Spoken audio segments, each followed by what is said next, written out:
Assalamualaikum warahmatullahi wabarakatuh. Kami dari kelompok 7 ingin mempresentasikan mengenai materi pentingnya pelatihan dan pengembangan karyawan yang beranggotakan 5 orang. Saya Amanda. Saya Alicia. Saya Ajeng. Saya Anis. Saya Olive. Yang pertama yaitu pengertian pentingnya pelatihan dan pengembangan karyawan. Pengertian pelatihan dan pengembangan sendiri merupakan gabungan dari pelatihan dan pengembangan. Pengertian pelatihan ialah proses yang dirancang untuk meningkatkan keterampilan dan pengetahuan secara teknis, maupun untuk meningkatkan kinerja karyawan, sedangkan pengembangan ialah proses yang dirancang demi meningkatkan kemampuan secara konseptual, memperluas human relation, dan kemampuan dalam hal pengambilan keputusan. Pelatihan juga bisa dikatakan sebagai proses pendidikan dalam jangka pendek menggunakan prosedur yang sudah terorganisir dan sistematis, sehingga karyawan mempelajari keterampilan dan pengetahuan teknis dengan tujuan tertentu. Sementara pengembangan adalah proses pendidikan dalam jangka panjang dengan menggunakan prosedur yang terorganisir dan sistematis, sehingga karyawan atau tenaga kerja dapat mempelajari pengetahuan teoritis dan konseptual untuk tujuan secara umum. Selanjutnya yaitu ada pengertian pentingnya pelatihan dan pengembangan karyawan menurut ahli. Yang pertama yaitu menurut Yoder Anwar Prabu Mangkunegara, istilah pelatihan untuk karyawan pelaksana atau teknis dan pengawas, sedangkan istilah pengembangan ditujukan untuk karyawan tingkat manajemen. Menurut pendapat Wesley dan Yul, pelatihan dan pengembangan adalah sesuatu yang mengacu pada hal-hal yang berhubungan dengan usaha-usaha berencana yang dilaksanakan untuk mencapai penguasaan, keterampilan, pengetahuan, dan sikap karyawan atau anggota organisasi. Menurut Mugyadi, yaitu bimbingan merupakan suatu proses pemberian bantuan atau pertolongan kepada individu dalam memahami diri sendiri, menghubungkan pemahaman tentang dirinya dengan lingkungan, memilih, menentukan, dan menyusun rencana sesuai dengan konsep dirinya dan turunan dari lingkungan. Manfaat pentingnya pelatihan dan pengembangan karyawan: 1. Menarik dan mempertahankan bakat.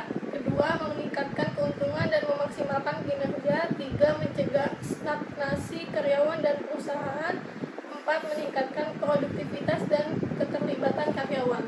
Contoh dari pelatihan dan pengembangan karyawan, yang pertama ada skill training, bertujuan untuk memberikan karyawan pengetahuan mendalam tentang industri mereka, serta keterampilan yang diperlukan untuk melaksanakan tugas-tugas mereka dengan efektif.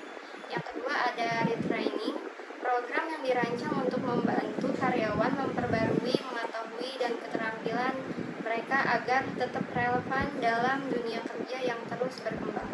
Yang ketiga ada cross-functional training, bertujuan untuk meningkatkan pemahaman dan kolaborasi antara tim yang berbeda, memperkuat hubungan antara departemen, dan meningkatkan efisiensi kerja. Yang keempat ada team retraining. Program ini bertujuan untuk melatih kemampuan menyelesaikan pekerjaan demi mencapainya tujuan bersama dalam sebuah tim kerja. Yang kelima ada language training. Dengan adanya language training atau pelatihan bahasa, karyawan dapat meningkatkan kemampuan komunikasi dalam bahasa asing yang relevan dengan kebutuhan bisnis. Yang keenam ada teknologi training. Pelatihan teknologi dapat dilakukan melalui kelas online, pelatihan keterampilan khusus, atau pelatihan internal oleh ahli teknologi dalam perusahaan. Yang keenam ada creativity training, program yang dirancang untuk meningkatkan kreativitas dan inovasi di lingkungan kerja. Berikut beberapa dampak yang mungkin akan timbul jika perusahaan memilih untuk tidak melakukan pelatihan kepada karyawan, yang diantaranya yaitu yang pertama, 1. Kurangnya loyalitas karyawan terhadap perusahaan. Yang kedua, sering berbuat kesalahan dalam melaksanakan pekerjaan. Yang ketiga, mempunyai pola pikir yang sempit dan rigid.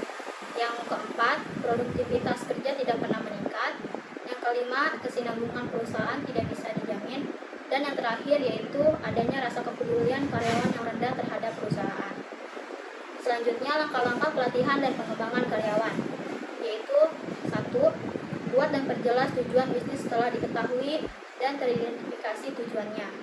Maka kita bisa menentukan keterampilan, pengetahuan, dan kompetensi apa yang harus dimiliki SDM yang dapat mengarahkan perusahaan pada kesuksesan. Hal ini juga dapat menjadi waktu usaha benar-benar efektif karena kita tahu apa yang kita mau, jadi tidak perlu buang-buang waktu. Yang kedua, diskusi dengan karyawan bisnis kita yang memiliki tujuan. Tapi bukan berarti melakukan hal yang lain selain yang sedang ditentukan itu berarti salah. Mereka mungkin sudah punya tujuan dan keinginan untuk mengembangkan diri, namun belum tahu caranya. Nah, hal seperti ini yang bisa dijadikan acuan oleh perusahaan untuk melakukan pelatihan dan pengembangan. 3. Mengenali kompetisi dan kesiapan karyawan punya sesuatu yang ada di dalam diri namun belum semua SDM siap. Dalam artian tak semuanya ingin, mumpuni, dan mempunyai pengalaman yang cukup untuk berada di tempat dengan tanggung jawab lebih. 4. Pertimbangan berbagai jenis pelatihan dan pengembangan, pertimbangan berbagai bentuk atau jenis pelatihan dan pengembangan SDM untuk menambah skill dan pengetahuan, bisa lewat kursus kelas online, kelas formal, dan lain sebagainya. 5. Buat rencana sebelum, selama, dan setelah pastikan karyawan memiliki pemahaman yang jelas tentang tujuan kegiatan ini. Buat selama proses tersebut berlangsung, ini dapat bermanfaat. Terakhir, kesimpulan.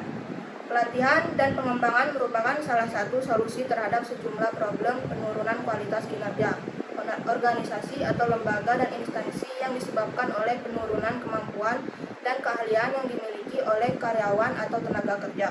Pelatihan dan pengembangan bukanlah solusi utama yang dapat menyelesaikan semua persoalan organisasi, lembaga atau sebuah instansi, tetapi mengarah pada peningkatan kinerja para karyawan atau tenaga kerja yang baik dan benar.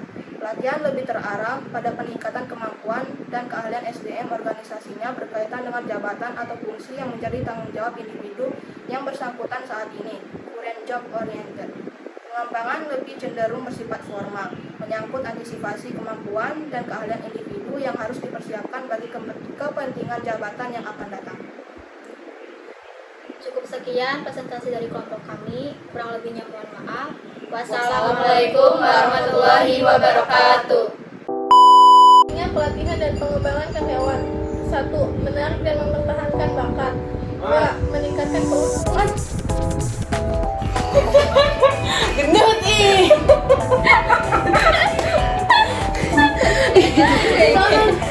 Bawa dulu.